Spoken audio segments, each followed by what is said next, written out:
去到我哋下一位選手，我哋有請初賽第1名嘅陳俊希。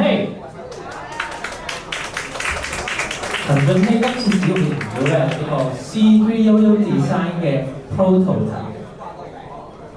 咁佢喺2019年嘅世界搖搖大賽以 A 組取得個第2名嘅成績啦，亦都喺24年嘅世界搖搖大賽取得第3名㗎。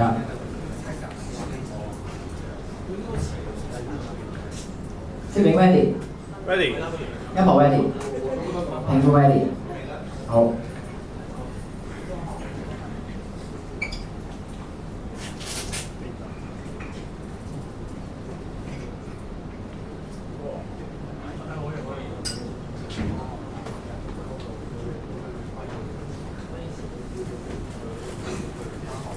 好，咁我哋俾多少少時間我哋嘅評判啦。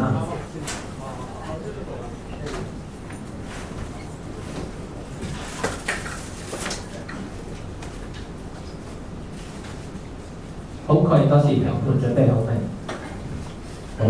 好，選手 OK。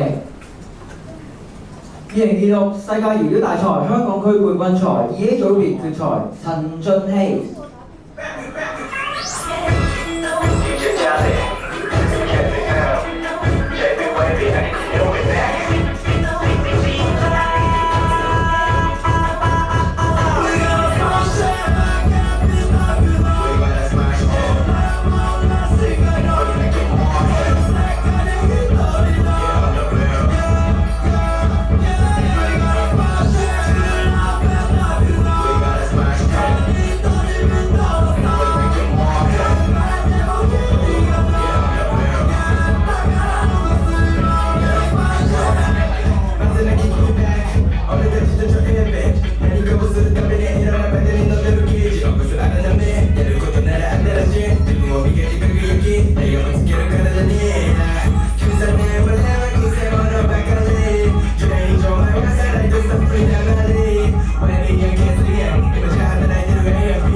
佢係世界級嘅選手啊，非常之精彩嘅表演。咁我哋2A 組嘅決賽。